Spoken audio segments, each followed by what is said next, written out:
Assalamualaikum warahmatullahi wabarakatuh.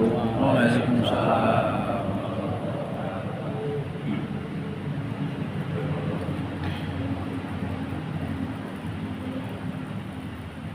Alhamdulillahirabbil alamin wal 'aqibatu lil muttaqin.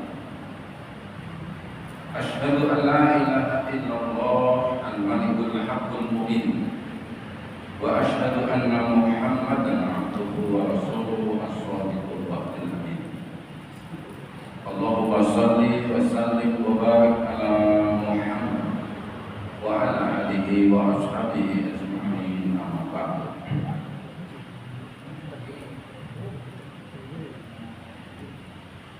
Bismillahirrahmanirrahim. Inna a'tainaka al-kautsar fasholli li rabbika wanhar.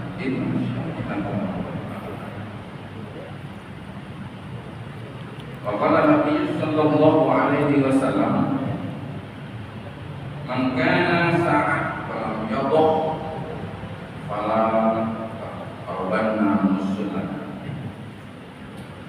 Alhamdulillahirabbil alamin. Bapak Ibu jamaah Masjid Al-Muqaddim ingkang kita berhakim. Alhamdulillah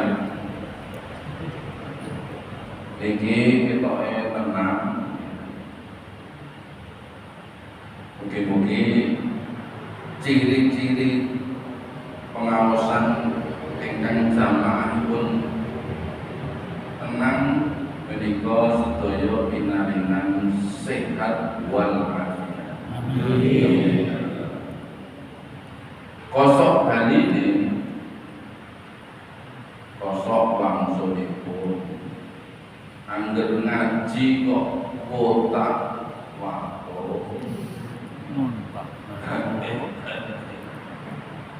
selonjak terus merem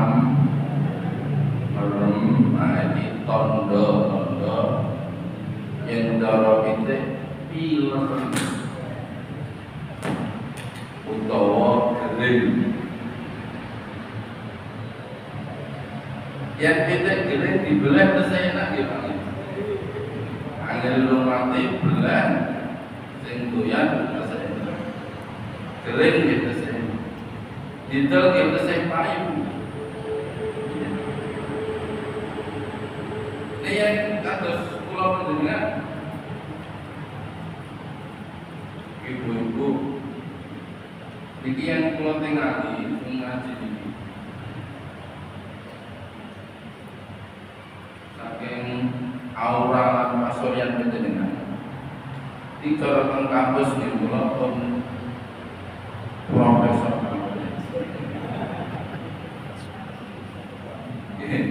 Wis guru besar.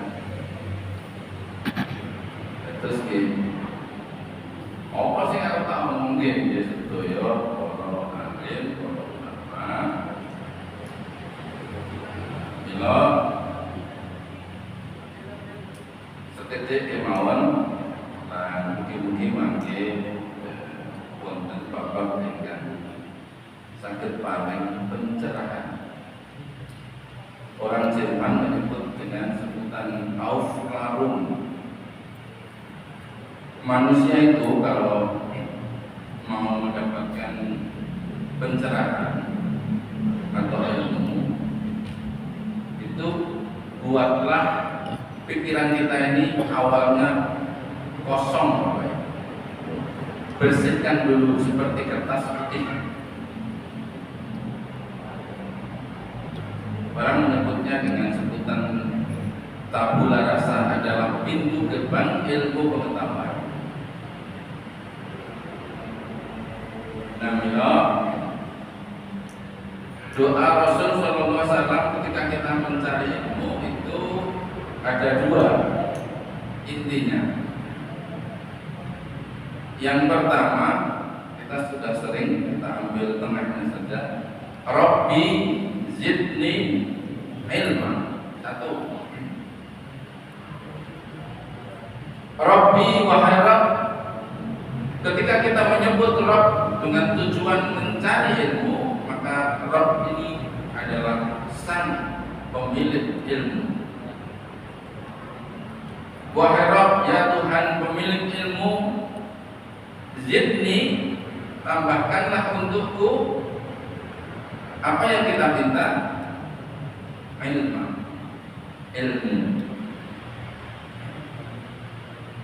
Jadi nanti Bapak Ibu harusnya setelah lenggan ya, ini nanti kita jam berolah.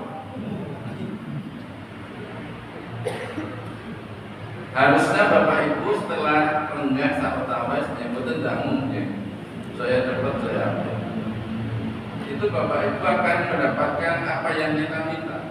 Rabbi zidni ilma, ya Allah tambahkanlah ilmu. Kita sudah punya ilmu Bapak Ibu, tapi setiap kali kita duduk di majelis ilmu, sudah seharusnya kita mendapatkan tambahan ilmu. Itu yang pertama. Yang kedua, lebih spesifik, warzuqni fahma. Dan kita juga meminta, ya Rabb, ketika kita meminta Rabb pada doa yang kedua ini sudah berubah dari pemilik ilmu ya, pertama dari pemilik ilmu berubah menjadi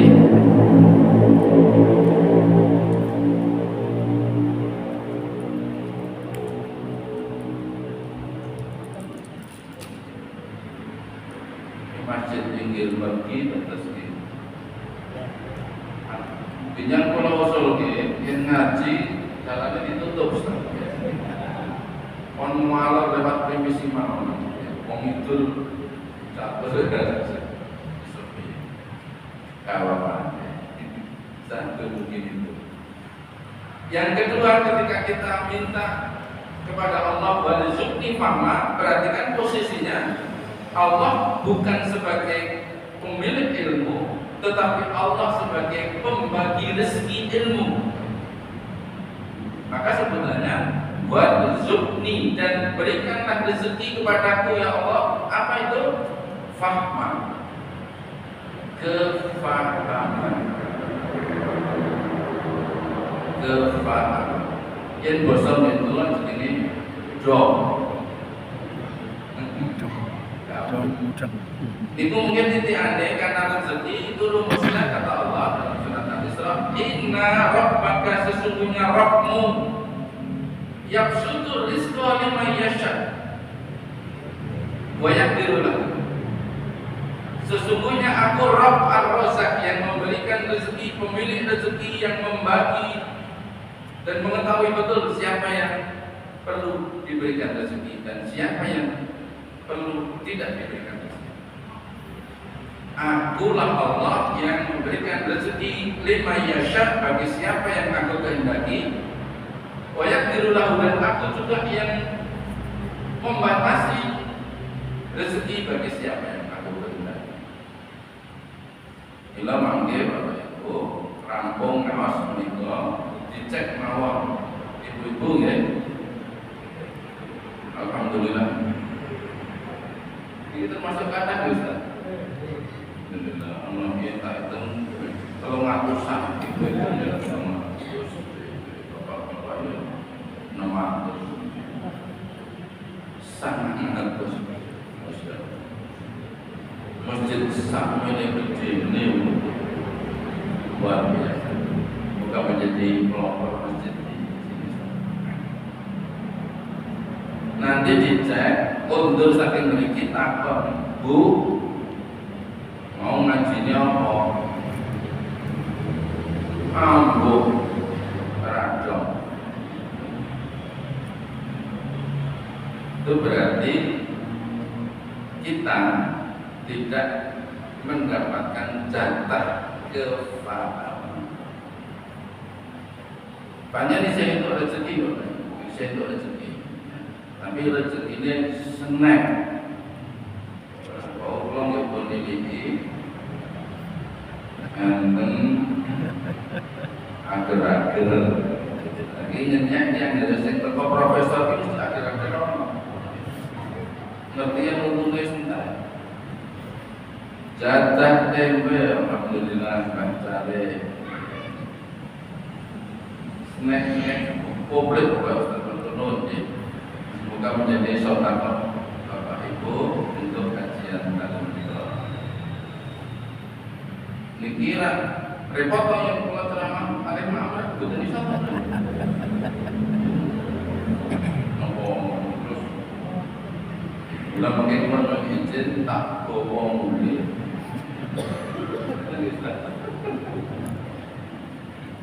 Kemudian jawa izin ibu-ibu ya. Ning yo mosok Ustaz tak siap kok mau bawa siji ya. Tak yo lucu.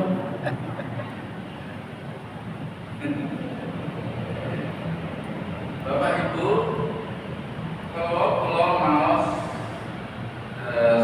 surat Al-Asr, Al-Asr, Al-Kausar, pancen lalu menikah kula ingin dimatur ya, mumpung momenipun tadi Bapak ingin sampai kalian sekecil dengan kelaparan makin badhe kita ada injih menika bab Idul Qurban, Idul Adha. Pramila makin ingkang badhe ngendika lan sanesipun kita sumangkaken terus santai mawon. Mugi-mugi menapa ingkang kelaparan makin dumugi dhateng Bapak. Namun saderengipun Bapak Ibu sampun wonten beberapa ingkang WA kula ugi menanyakan Bapak ingkang sambet kalian menika. Mila pokoknya saperangan saking jamaah mriki badhe kula waosaken, saperangan saking jamaah sanes mugi-mugi saged dumugi. Saderengipun mangke kita taraken diruntut kita kenan bab Idul Qurban Bapak Ibu. Monggo dipun sami Bapak Ibu ibu. Nggih. Wonten coba.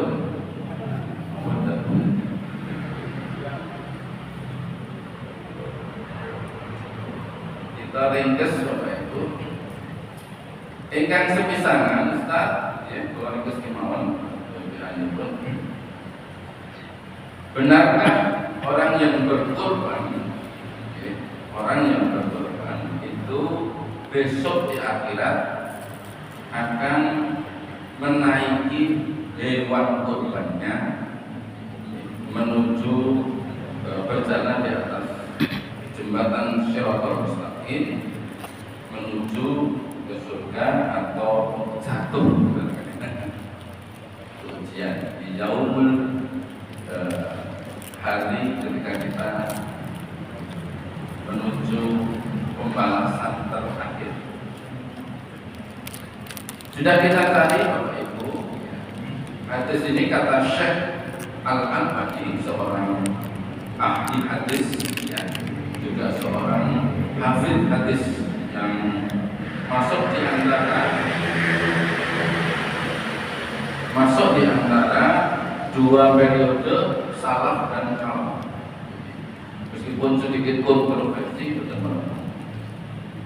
beliau mengatakan bahwa hadis yang mengatakan bahwa orang yang berkorban akan naik hewannya ketika melewati jembatan Shiratal Mustaqim adalah hadis dhaif. Hadis dhaif. Sebagian ulama bahkan menambahkan bukan hanya dhaif tapi dhaif jiddan. Ya, jiddan. Dhaif itu artinya lemah, jiddan itu artinya jelas. Jadi kalau sudah disebut hadis dhaif jiddan itu hadisnya lemah sekali atau sangat lemah. Nah, oleh karena itu ini agak relevan dengan hadis yang juga kita dapatkan riwayat Ahmad bahwa orang yang berkorban akan mendapatkan pahala sebanyak bulu hewan korbannya. Dengan Islam hitung bulu wedhus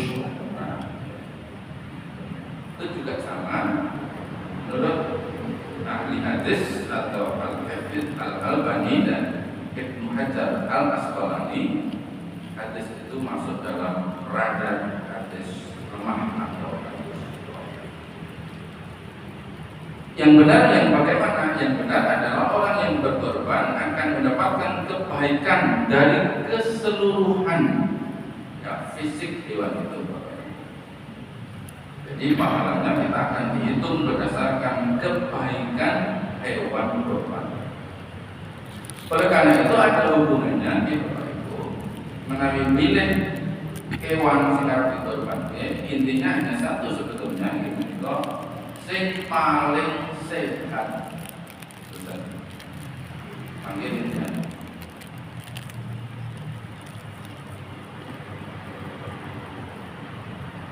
Yang kedua, Assalamualaikum Ustaz, benarkah hewan yang kita korbankan besok akan menjadi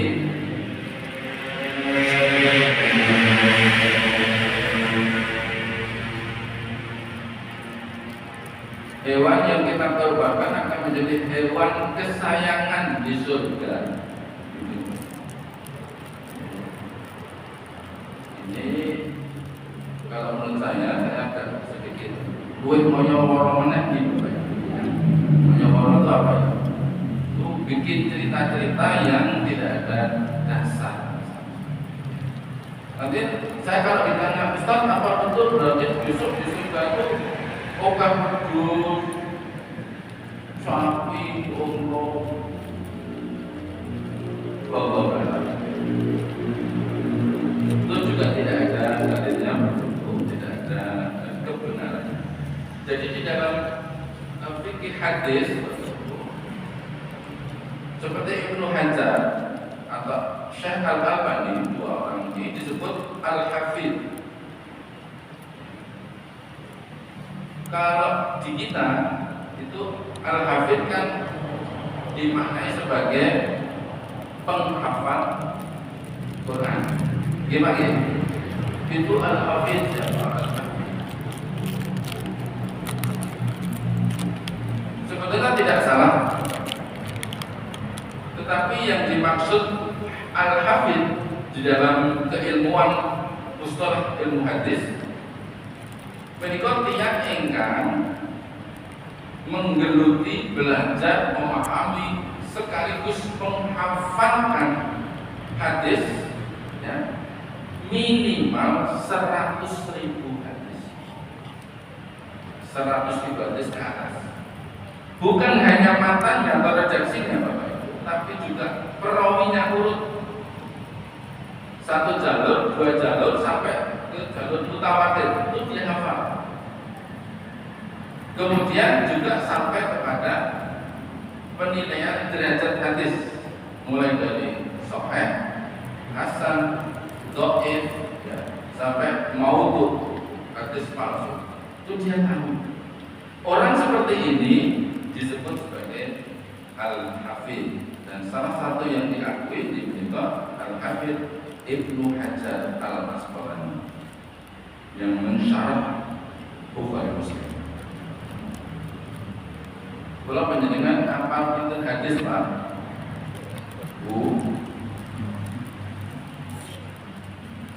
Belas. Kok hadis ya? Asmaul Husna itu wonten pinten Pak? 99. Dengan apa pinten? Surat Al-Hasan. Apa pinten? Sangat ngomong apa orang? Kalau kata di DPR, karena itu kaminya mudah. Tapi giliran saya Bapak Ibu, giliran saya ada yang Pak RT atau bukan garis RT, garis RT. Penjenengan warga biasa saja, sak kampung itu mungkin 200-300 nama apa? Iya betul.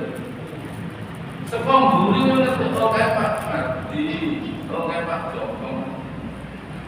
Ini ngapalke asmaul Allah hanya 99, paling banyak 2, Ar-Rahman, Ar-Rahim, Padahal Bapak dan Ibu, kalau kita berdoa kepada Allah, kalau kita memohon kepada Allah, nyuwun kepada Allah, itu menyebutnya Allah itu tidak harus kalau Allahumma atau Rabbana, tapi sebutlah nama yang sesuai ketika kita minta. Ketika kita minta rezeki, sebutlah ya Razzaq, wahai yang memiliki rezeki. Ketika kita minta ampun, sebutlah ya Ghafur. Ketika kita minta sesuatu yang sangat berat, kita mintanya Rabbana Hab Al-Hab, Zat yang maha memberi.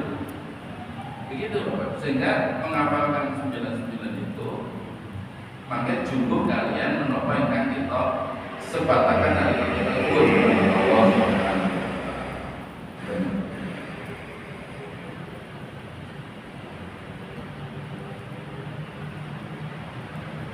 Ustaz, sebutan untuk pengkorban itu mana yang benar? Sohibul korban atau mudah? Ini soal istilah sebetulnya nggak begitu penting, tapi itu pengertian. Sohibul itu artinya sohib, pemilik yang sangat dekat, yang selalu mendampingi, itu sohib. Sehingga Bapak kalau barangkali sohib itu the best friend. Sehingga ada istilah juga, di samping pemilik adalah orang yang menguasai. Nanti bilang sohibul bait, pemilik yang handarbeni bait, rumah itu. Nah, kalau yang melakukan korban dari bahasa Arabnya udhiyah, adha, maka orangnya tinggal ditambah depannya mudhohi, mudhoh, orang yang melakukan ibadah korban. Itu saja. Tidak perlu salah-salahan. Memang kalau sudah jadi istilah itu sangat betul. Seperti kata yang fatal antara muhrim dan mahram. Kita kan masih sering mendengar ojo cedak-cedak kudu muhrim. Gitu ya. Nanti bilang Bapak Ibu. Bapak Ibu tahu apa artinya muhrim? Kalau masih mengumumkan makna itu, orang yang tidak boleh kita nikahi. Kalau maknanya seperti itu salah besar. Muhrim, orang yang tidak boleh kita nikahi adalah mahram. Hanya beda harokat saja. Sedangkan muhrim adalah orang yang memakai baju ihram. Yang ingin pada akan haji lalu mikot niat keluar, dialah muhrim sembari mengucapkan labbaik Allahumma labbaik labbaik la syarika lak labbaik innal hamda dan seterusnya. Itu muhrim namanya. Jadi ampun kualet. Soal sohibul korban atau mudhohi yang menerima namanya mustahil, ya, mustahil menerima daging korban. Yang berkorban namanya mudhohi. Kemudian ini juga sering masih jadi pertanyaan, apakah hewan korban itu harus jantan? Bolehkah betina? Boleh. Mana kena wedok kan? Kenapa banyak sekali yang mencari jantan?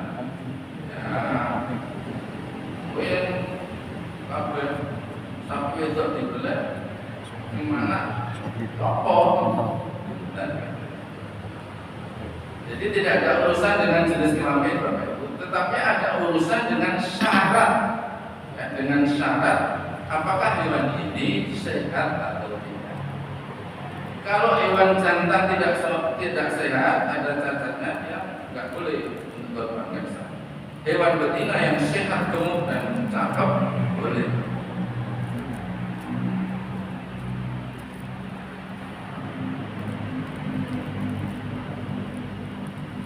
Yang berikutnya, benarkah Idul Adha atau Hari Raya Kurban ini lebih agung, lebih besar dibanding Idul Fitri? Kalau ini hanya untuk pengertian, oke, Bapak Ibu. Tapi kalau nanti untuk amalan ini bagus. Jadi jumhur ulama atau umat Muslim sepakat memang benar. Idul Kurban itu harusnya dalam semua koridor amaliyahnya, iktikadnya, keyakinannya, dan perilaku untuk mengisi hari Idul Adha atau hari Idul Fitri harusnya Bapak Ibu harusnya lebih agung, lebih besar Idul Adha. Mengapa dianggap lebih agung?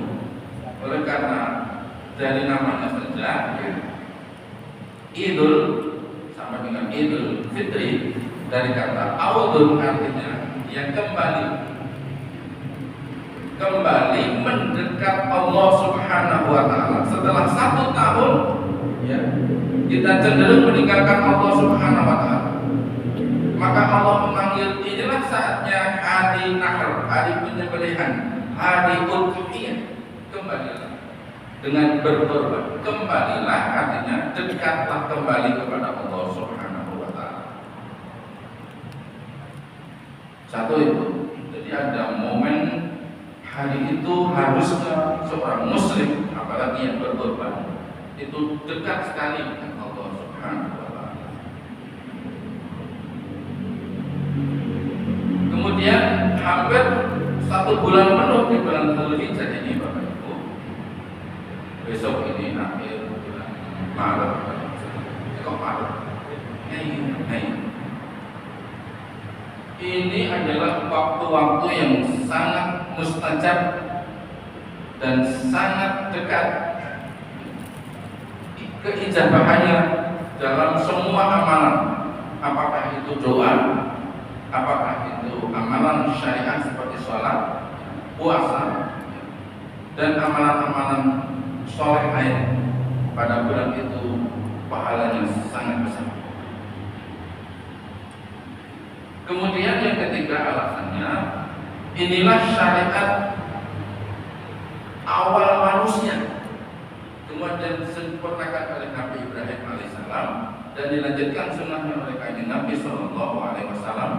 Sejak pertama ada manusia, Nabi Adam, istrinya dan anak-anaknya Habil dan Qabil. Di situ ada prosesi kurban. Dan ternyata ketika Allah memilih mana manusia yang ikhlas kepada Allah, mana manusia atau hamba yang ingin dekat kepada Allah Subhanahu wa Ta'ala, salah satu cara, selain sholat adalah dengan berkorban. Kenapa berkorban dianggap sebagai cara supaya dekat kepada Allah? Karena di situ ada 2 perspektif yang bersifat vertikal kepada Allah, hablum min Allah, dan bersifat horizontal kepada sesama manusia, hablum minan nas. 2 ibadah sekaligus. Masya Allah. Kepada Allah Subhanahu wa Ta'ala hanya untuk menunjukkan ketaatan dan rasa taat kita kepada Allah. Diperintah korban. Sehingga orang muslim itu, Bapak, saking bangganya Allah Subhanahu wa Ta'ala kepada kita, alhamdulillah, itu sampai menulis kuntum khaira ummah. Kalianlah, kata Allah, umatku, hambaku, khaira, the best, superlatif, yang paling baik, dengan sifat amar ma'ruf nahi munkar dan beriman. sepenuhnya kepada Allah Subhanahu. Kuntum khairan. Umat Muslim itu Bapak Ibu sebetulnya sifatnya hanya dua. Kalau dua menika sampun dipun ayahi disebut sampun wonten kula panjenengan sedaya insyaallah aman. Apa itu? Saya pada gini-gini dua T. T yang pertama taat, T yang kedua takut. Menawi Allah Subhanahu wa taala sampun paring dawuh perintah. Wong Islam niku boten nate takon, Pak. Boten nate. Yang ada yang keluar dari lisannya, hatinya, pikirannya sami'na wa taat. Yang kedua takut. Jadi kok maksud itu? Kalau Allah sudah melarang sesuatu, tidak bisa tanya. Bukan berarti tidak boleh tanya, karena tanya yas'alu ala dzikri in kuntum la ta'lamun untuk dianjurkan. Yang pengen ngerti ya sinau tanya. Tapi untuk urusan taat dan takut, umat Islam sami'na wa ata'na.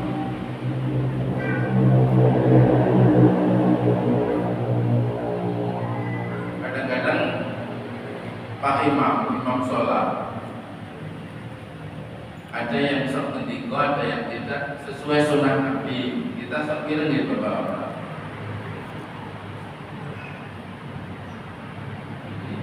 Tidak langsung takbir. Kira nih. Tidak langsung takbir. Itu imam harus melihat dulu.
Pensani dulu, lalu beliau mengatakan, ya, ada dua hadis yang sahih di soal ini. Waqtatil, rapatkan, luruskan. Rapat itu, Bapak Ibu, dalam sholat orang kakung orang putri sama, sholat. Rapat itu ini Bapak Ibu, kaki dekat kaki jamaah, pundak dengan pundak. Ukurannya ya tubuh kita sendiri. Jadi jangan, kalau tubuh kita sekian, jangan sampai lebih. Terus yang menjadikan koyak terus itu sama seneng banget. Iya kayaknya dia. Bukan ada ngomongnya. Oh no. Nasu. Kalau jamaah lain itu enggak mau rapat. Maksudnya rapat kakinya. Itu satu ya. Satu takaran yang menghindar terhadapnya. Ya sudah. Kemudian lurus Bapak Ibu. Sekarang malah ada situ itu.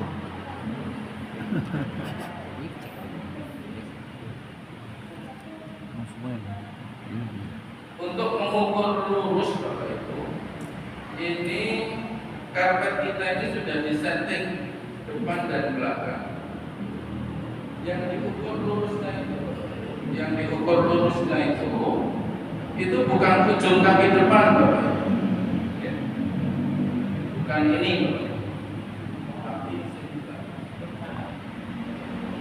tapi tempelkan saja di sini. Semua lurus, terus ditukar. Jangan mengukur dari Pak kalau depan, Hakimin. ngomong sing sikile ukurane pertama sepatu tanggulo ada yang kecil. Tapi kalau yang di belakang yang jadi ukuran itu akan lurus istawu wa tadilu. Luruskan, rapatkan. Surat As-Saff juga. Kalau tidak mengatakan begitu, Rasulullah kadang mengatakan sawu sufufakum. Sof kalian rapatkan, luruskan. Lalu diberi alasan oleh Rasul, fa inna sesungguhnya sof kamu yang lurus dan rapat itu bagian dari sempurnanya sholat jamaah kita.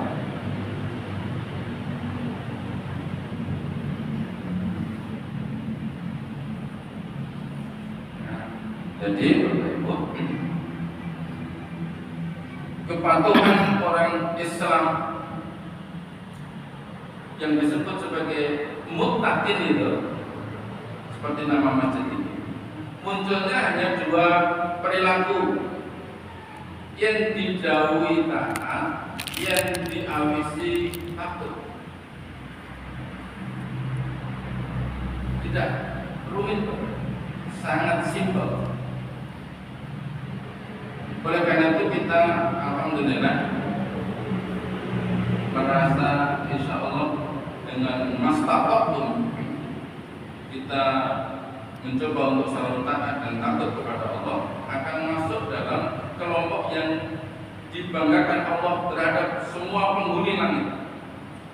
Kalau kita melakukan apa-apa lillahi ta'ala, ya, kita menyebut lillahi ta'ala, maka Allah akan sampaikan inilah hambaku, inilah umatku.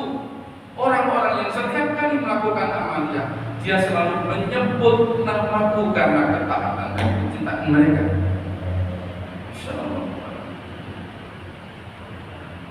Sama ketika mereka juga menjauh dari larangan Allah Subhanahu wa Ta'ala. Bapak Ibu tahu seperti apa hebatnya Nabi Yusuf alaihissalam ketika ada perempuan yang luar biasa cantik dengan jabatan, kuasa, uang. Tapi apa kata Nabi Yusuf? Ini akhafullah Rabbul Alamin. Aku takut kepada Allah karena Allah Maha melihat kita. Kalau watak ini Bapak Ibu sudah bisa kita lakukan sekedar kemampuan kita masing-masing. Insya Allah apa yang disebut oleh Allah, inna sesungguhnya rahmati tadliku minal ghadab. Sesungguhnya kasih sayangku, rahmatku, ampunanku, cintaku untuk hambaku melebihi adab dan kemurkaan. Bapak Ibu, coba saya tanya, tes. Apa ada di antara Bapak ini, Bapak Ibu ini yang kalau sudah diperintah sholat, dipanggil sholat, lalu berani dengan sengaja tidak melakukan sholat? Aku mau sholat. Apa ada?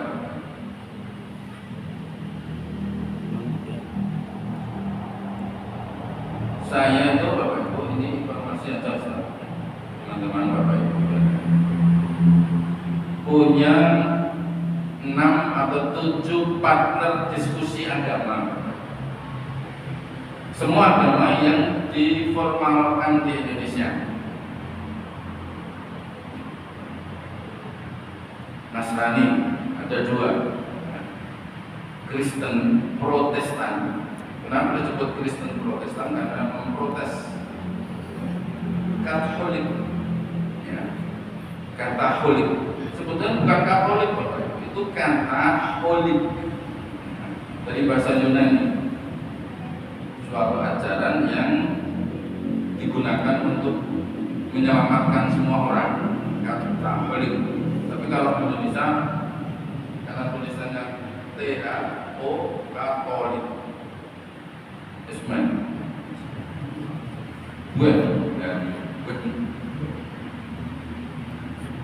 Ada profesor juga di Kulon. Kemudian seorang pendeta Hindu, ya, doktor, rumahnya di Bali tapi menetap di Banyumas. Seorang biksu, doktor juga, kepala vihara di Monjali. Bahkan saya punya teman debat atau teman diskusi agama kejawen, seorang profesor di Bantul, penasihat kejawen Indonesia. Meski sekarang kan kejawen diakui, jadi Islam, Kristen, Katolik, Buddha, Hindu, Konghucu dan kejawen 7 malah. Konghucu ini masih berjuang secara resmi minta ditulis di Konstitusi Indonesia. Kalau kejawen sudah berhasil, Pak, dan kejawen keyakinan kejawen. Kitabnya kan sudah sering kita dengar, kitab Gadolojo, Sabdo Payo, Noyo Bimbong, dan Serat Wirid Hidayat Jati. Sholatnya namanya sholat yakin. Sholat orang rukuk lan sujud sing penting eling karo Gusti Allah. Eling tok. Itu Bapak Ibu pernah sebagian bisa mengucapkan kepada saya kecemburuannya. Ada petik kecemburuan. Mengapa umat Muslim itu iso taat banget karo Gusti Allah? Itu yang mereka bingung. Sedangkan kami saja seminggu sekali kontemporer gereja tempat ibadah itu banyak sih dilewat orang tekan gereja. Mereka mengakui Pak, ayo rapi itu 12.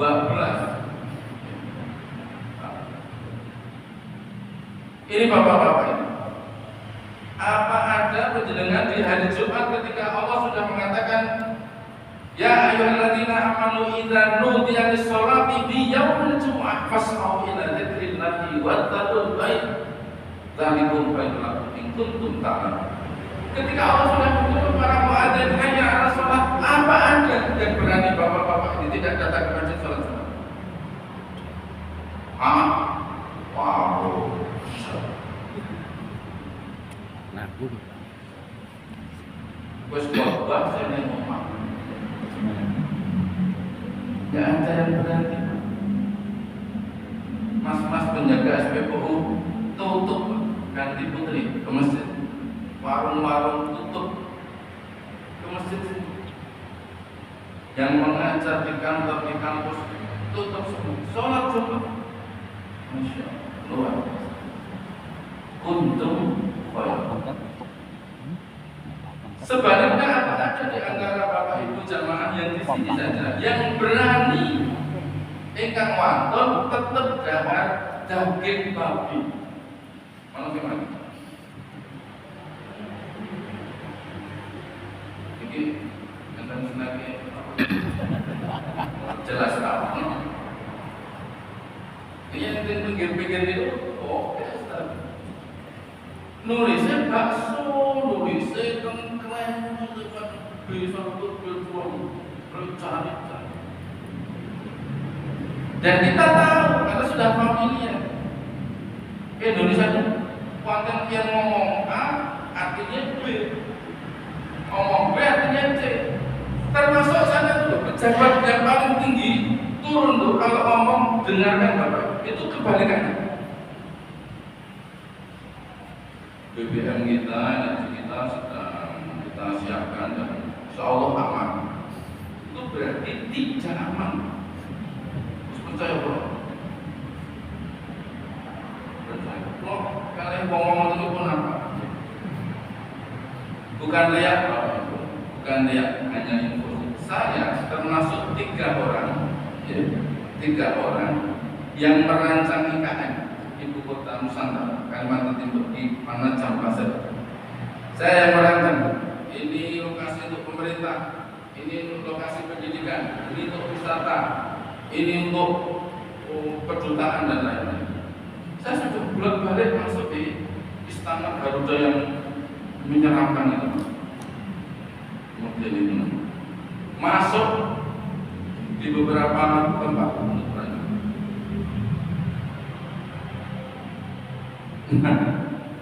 Kalau yang cerita lagi satu emosi yang tidak sempat ngomong. Saya sering ke parlemen itu bengok-bengok. Makanya saya itu hampir mensewu ya. Kalau ada ngaji kok politik, misalnya, ya ini dikira Kanjeng Nabi itu siapa? Kanjeng Nabi itu ngurusin politik enggak? Ngomong beliau itu kan presiden kalau sekarang atau perdana menteri, pimpinan, panglima, politik. Tapi begitu Bapak Ibu masuk di politik, ya, jangan harap Bapak Ibu akan bisa menjadi orang-orang yang benar-benar lurus, mengerikan. Makanya Bapak Ibu, saya itu beberapa kali di telepon, di WA, didekati partai-partai politik. Ustaz, besok kalau ada ini bisa ikut kampanye, nanti semua beres. Saya tidak mau, sampai hari ini saya tidak mau partai apapun kecuali partainya Kanjeng Nabi saya mau. Oke. Oleh karena itu, Idul Adha kalau dimaknai sebagai lebih agung, itu silahkan direspon dengan juga lebih agung, amalannya, perilakunya, dan dampak secara vertikal kepada Allah dan secara horizontal kepada sesama manusia. Kalau ini nanti yang jawab Ustaz Sukma ya. Ustaz, ada menteri yang menyarankan kurban, akikoh, kas masjid, serahkan saja ke Kemenang. Pemilu tadi sudah ya, menjalankan tahap ya, buka saja ya. Menteri strategi atau kiat Menteri Agama mengelola dana umat. Jadi beliau kan Imam Masjid Istiqlal dulu. Itu berpikir daripada ngurusi penjerat itu boleh terkosong banget ruwet gitu. Saja yang kas negara dan umat yang akan dikelola oleh Kementerian Agama. Kas masjid ditransfer semua. Itu pemikiran beliau dan 1 tahun kata beliau akan mendapatkan kurang lebih 30-an triliun dari dana umat. Dan jenengan belum monggo serahkan saja. Kalau saya alergi ada Kementerian Agama belum tahu benar sekali, belum tahu benar. Pengadaan Quran kan harusnya dibaca atau apa diplok? Apa jawabnya? Quran kok gimana? Kursi haji yang tadi viral ini harusnya kan untuk berangkat jamaah. Kursi itu jadi diplok, doyan Pak.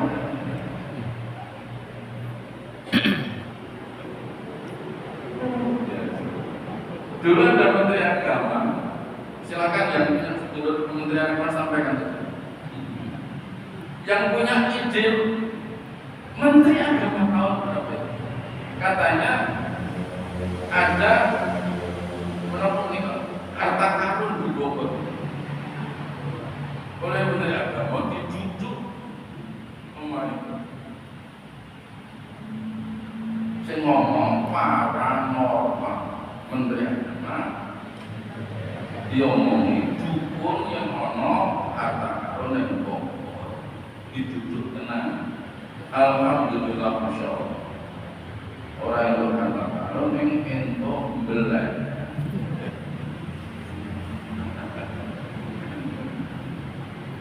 Nah itu Bapak Ibu beberapa yang perlu saya sampaikan. Untuk ringkasnya,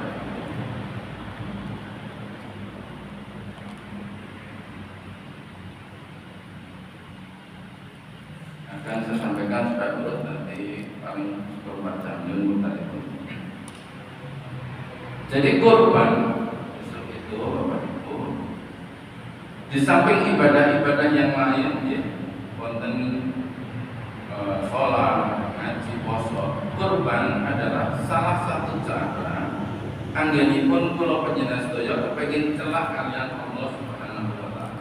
Maka disebut kurban, artinya dekat. Dekat. Kalau ada orang kurban tetapi tidak dekat kepada Allah, itu fatal Bapak. Tegasipun wis kurban kok tetap orang celah kalian Gusti Allah.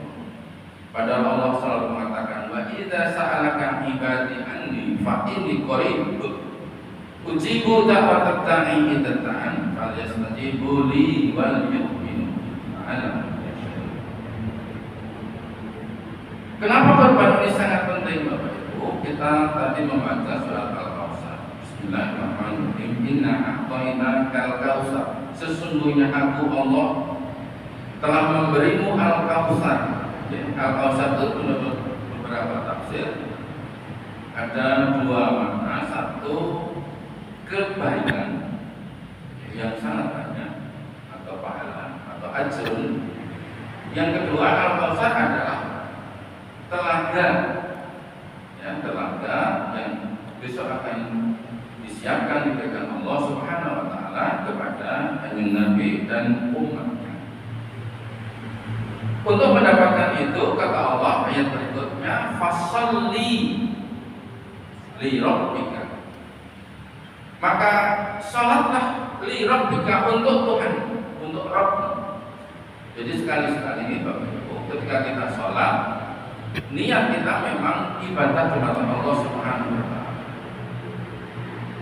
Setelah sholat baru Allah menyebut wanhar lan panjenengan dipun dawuhi kurban. Nah ini dasarnya.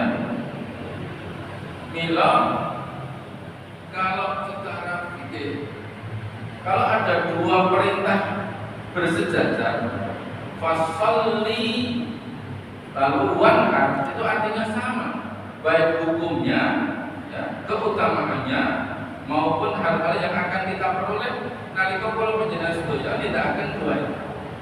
Salat kurban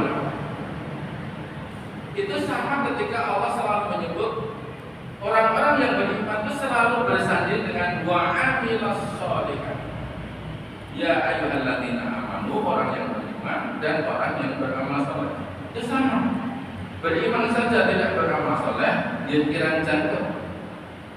Beramal saleh, ya saya tiyangipun ning boten iman dhateng Allah, ya boten dipun tampi alias dipun tolak. Awet saking menika Bapak Ibu, meskipun nggih tasih wonten ingkang dereng cocok, Rasulullah bahkan menyebut mangkana barang siapa yang di antara kalian sah ada kekuatan, artinya kemampuan, walau yudoh nanging yang ingkang gadah kekuatan kemampuan akal makhluk itu walau yudoh piyambakipun boten kurban.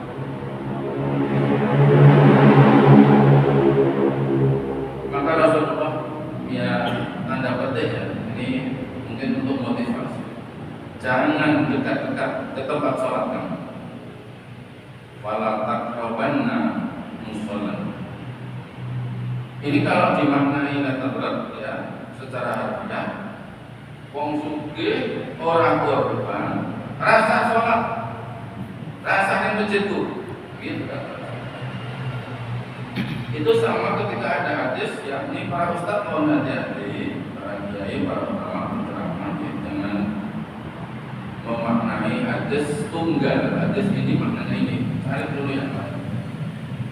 Barang siapa umat Islam laki-laki sehat walafiat, ketika Allah panggil dia sholat di masjid dan tidak datang, tidak merespon, maka bakar rumah mereka. Bayangkan kalau hadis ini diamalkan, pemadam kebakaran repot, banyak pelakon ini bakar rumah, bukan seperti ini. Ini adalah motivasi psikologis yang disampaikan oleh Rasulullah, betapa pentingnya amal itu. Itu sama dengan ketika kita sudah diberi keringanan oleh Allah, kita tidak memanfaatkan. Kan sedih sekali Allah berasa mungkin konsola sehat orang sholat, mestinya rezeki kon korban orang korban, terus ngomong malah tinggal dia bulan-bulan macam-macam entah. Kalau korban sekarang insya Allah ya masih sama, sekitar 3,5 sampai 37, 38 gitu. Itu kalau diniati oleh Bismillah ya Allah, penyampaian rezeki datang kalau pengen sangat tahun menikah yang bukan sakit tahun ini dari korban untuk masjid Al-Mu'tad. Allah yang maha mendengar penjenengan saestu dia, pasti Allah kabulkan. Kenapa saya bilang pasti? Allah sendiri yang bilang, man jahada fina lanahdiyannahum subula. Barang siapa yang sungguh-sungguh ingin sekali melakukan sesuatu, artinya amal soleh, maka Allah bukakan pintu-pintu supaya dia mendapatkan solusi dari sana. Niat kalau penjenengan sampun boten kagungan niat, membawa sugi apa ya orang.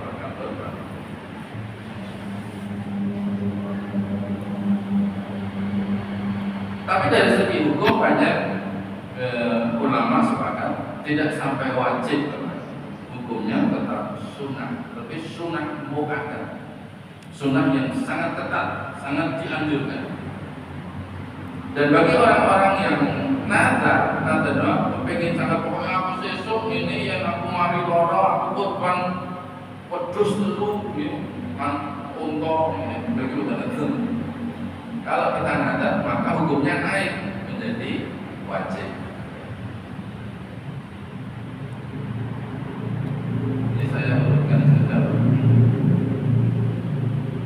Hewan korban atau bahimatul an'am, hewan ternak, kita sudah tahu. Masih ada yang bertanya, Ustaz boleh nggak korban kita?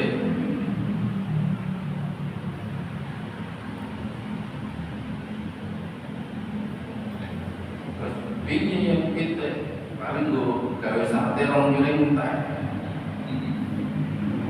Yang disyariatkan itu hewan ternak yang memiliki daging yang cukup banyak, mulai yang paling kecil ya, sampai yang dianggap paling superior, yang keren, kambing, sapi, kerbau, unta. Bapak Ibu jangan tanya baca orang. Wah ya, baca belai entak, pun bingung telur.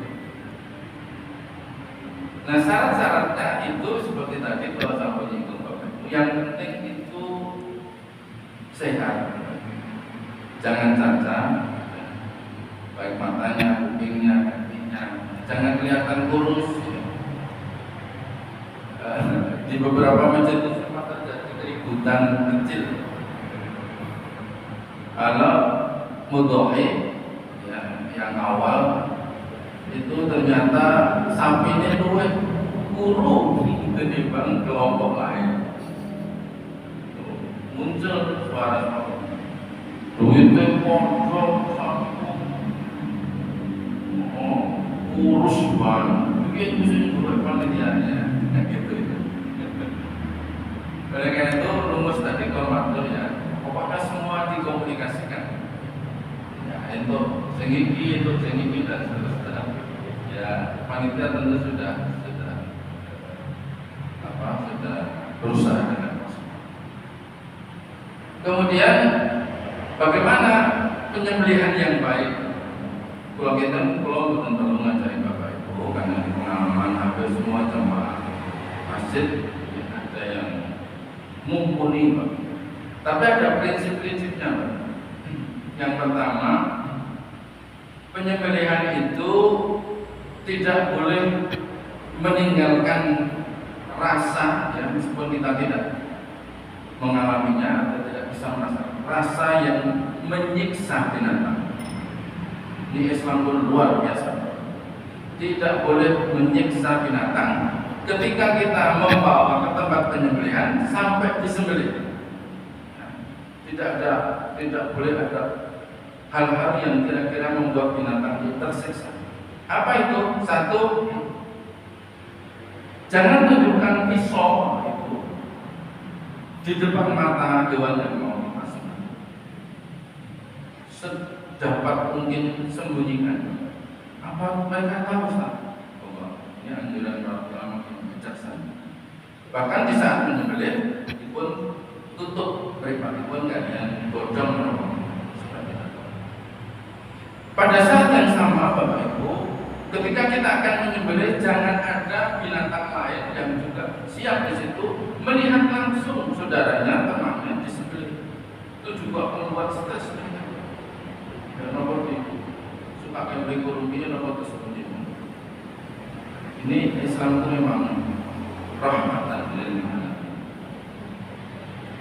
Kemudian dalam penyembelihan kita sudah tahu dipengadumakan datang kiblat, rusuk lidah ke tangan, lalu ambil pisau yang paling tajam. Monggo boleh satu penjenengan siapkan supaya. Yang penting di dalam penyembelihan Bapak Ibu sama tidak boleh ada penyiksaan. Nanti Bapak Ibu sadar bersama wonten YouTube, wonten TikTok, wonten bukti-bukti naik tasik pada silakan. Dan harus memutus paling tidak 3 saluran kehidupan binatang. Saluran yang pertama yang paling atas adalah saluran nafas atau trachea dalam bahasa Islam, hulkum. Itu harus putus, ambekan. Saluran yang harus putus juga adalah saluran makan. Dalam bahasa Latin namanya esophagus. Dalam bahasa Islam namanya al-mar'i. Putus. Saluran yang ketiga yang harus putus ini terdiri ada 2 Bapak Ibu. Di sini kanan kiri mepet. Ini namanya saluran nadi atau arteri pembuluh darah makhluk. Ada 2 kecil. Ini juga harus putus dalam bahasa Islam namanya al-wadajain 2. Jadi ada 3 tapi isinya 4.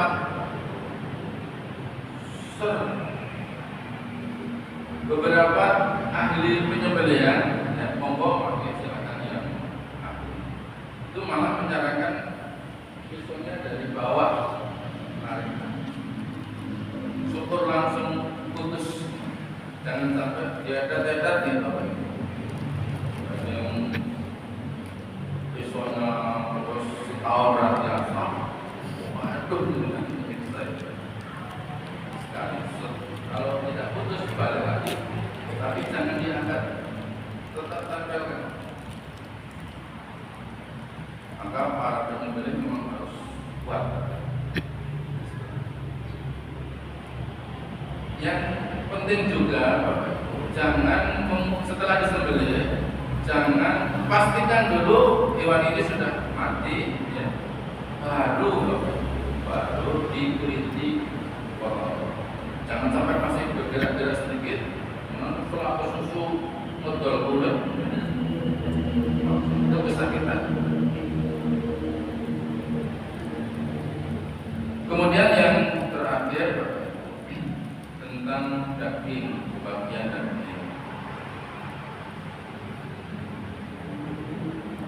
Sapi, kambing dan lain-lain itu kalau menurut sunnah Rasul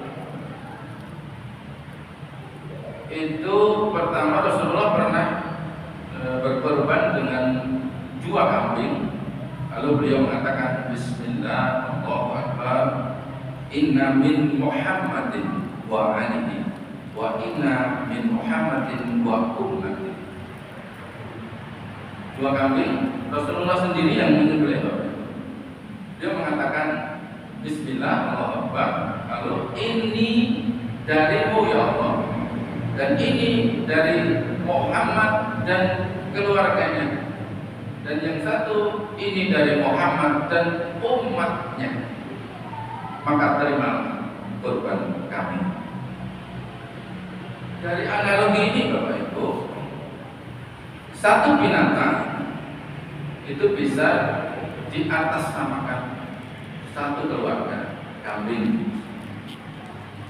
Kemudian karena Rasulullah SAW adalah panutan, ya, punya umat, maka beliau memberi kurban juga untuk beliau sendiri dan umatnya.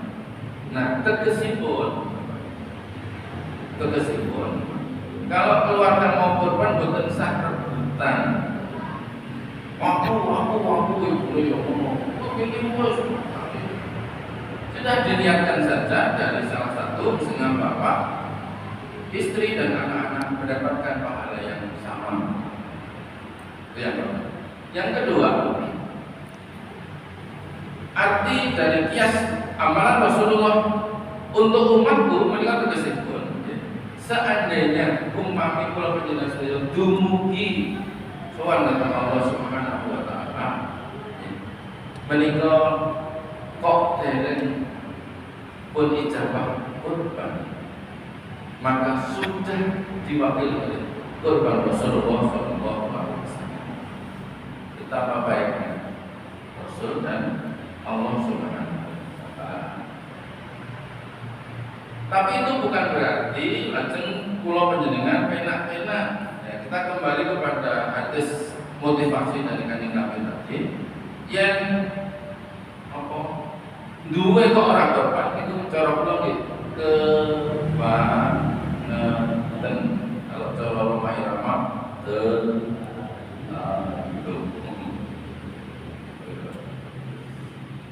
Ajak korbanipun Bapak Ibu, yang berkorban itu boleh mengambil. Yang orang kesok ya nggak apa-apa, karena diberi maksimal kata Rasulullah. Mudhahi sohibul korban boleh mengambil dagingnya maksimal sepertiga itu. Yang mau orang tahu ya nggak apa-apa, tak dari cengkleng. Sisanya dibagikan, terutama untuk orang-orang fakir miskin, teman-teman semua, tidak terkecuali siapapun, ya, untuk tetangga, jauh, dekat, saudara, bukan saudara, ini silakan dibagikan untuk kemaslahatan umat. Dan inilah yang tadi disebut sebagai ibadah hablum minas. Bapak Ibu, inilah sebabnya ibadah kurban menjadi sangat agung dan sepakat disebut sebagai Idul Kubro, ibadah kembali kepada kedekatan Allah yang besar. Sementara Idul Fitri justru disebut sebagai Idul Subro, kembali dalam makna yang sangat sempit, orang per orang untuk dibersihkan dan diterima oleh Allah semua ibadah. Bila Bapak Ibu monggo bidang Idul Kurban tindakan kaki saya pun semua lillahi ta'ala.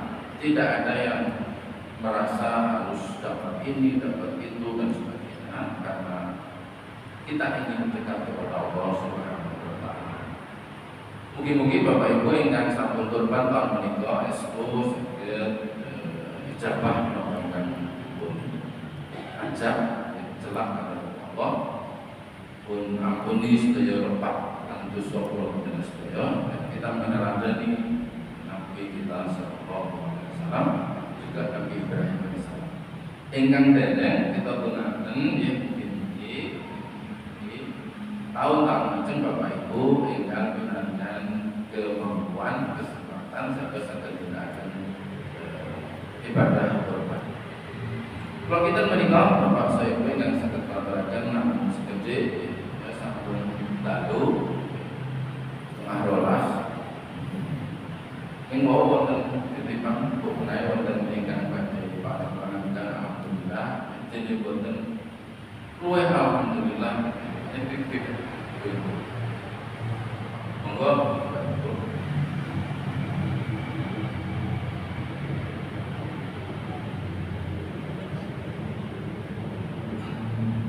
matur nuwun mekaten menggah mawilah hasanah ingkang sampun